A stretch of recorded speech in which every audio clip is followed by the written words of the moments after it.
Next, what I'd like to do is talk to you about the 5 most frequently asked questions. Now, there are literally hundreds of questions that were asked in bankruptcies, and you may have some that we don't touch on here.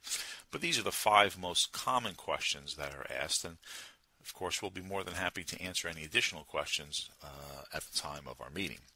But the first question we always have asked if someone owns a home is, can I keep my home? And the answer is yes. The only issue becomes, can you continue to make your payments? Because you would have to be able to continue to make your payments. So if you're current, you can keep your home. If you are in arrears, meaning you haven't made your payments, you could still keep your home, but it may require that you file a Chapter 13. In a Chapter 13, you can take the arrears that you owe and spread them out over the life of the plan, again, anywhere from 36 to 60 months. So Chapter 13 does allow you to keep your home and make up your arrears. If you are current, you can continue to make your payments under a Chapter 7 and keep your home. Again, the second question we're asked, is, can I keep my car? And the answer, again, is yes.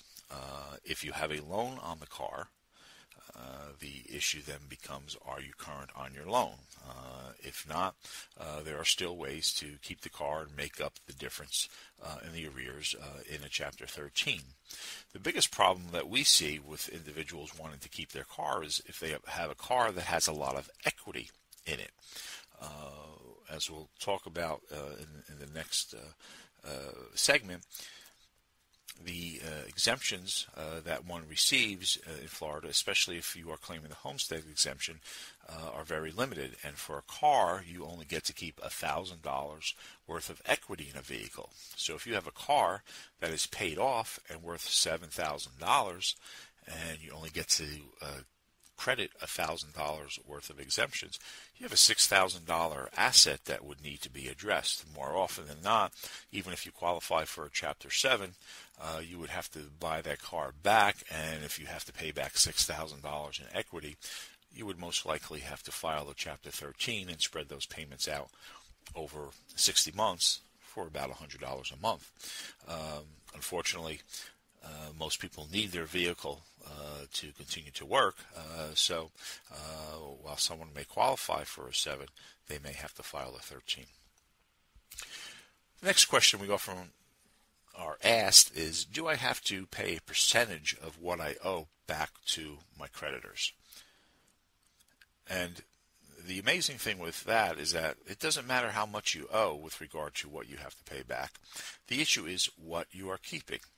If you have $30,000 worth of credit card debt and $10,000 worth of medical bills and are $50,000 upside down on your mortgage, but you only have $10,000 worth of non-exempt assets, you will only have to pay back $10,000. So it doesn't matter what you owe, it's what you are keeping and or what your disposable income is. And again, your disposable income is what's left over at the end of the month after deduction of allowable expenses.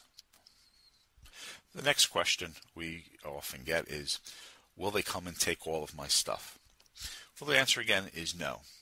And what I will talk about here in a little bit more detail is the property that you get to exempt or keep.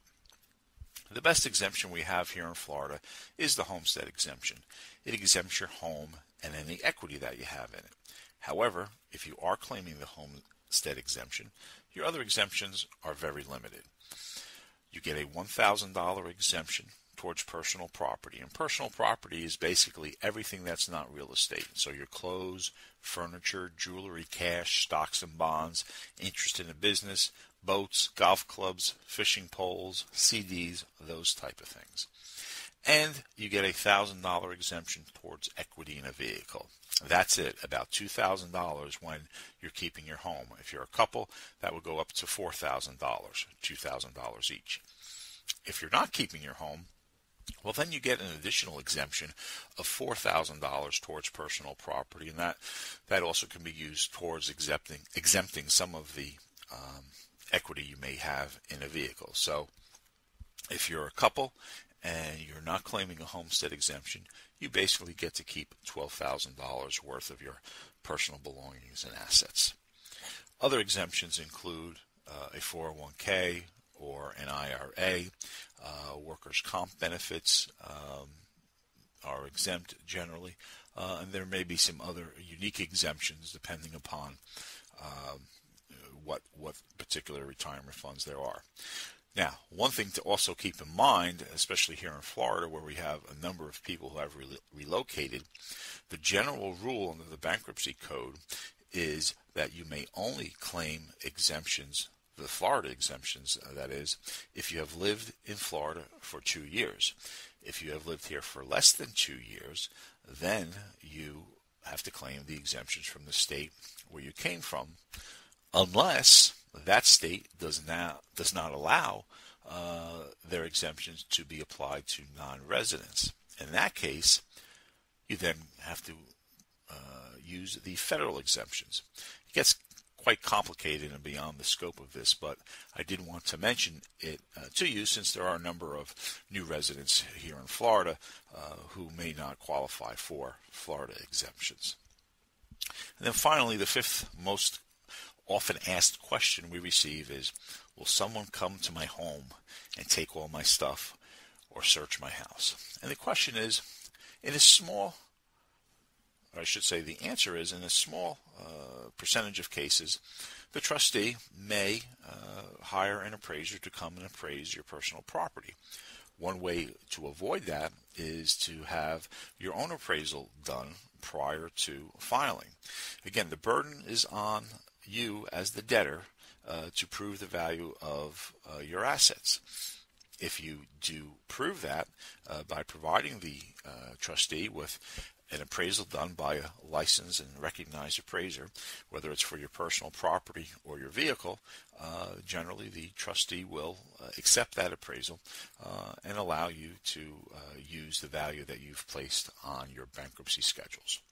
Well, those are the top 5 frequently asked questions that we receive. Again, there are many more, and you can find some additional ones on our website, and we will, of course, be happy to answer all of your questions when we meet with you. So again, thank you for contacting our firm to assist you with your bankruptcy filing and questions, and we look forward to meeting you in person.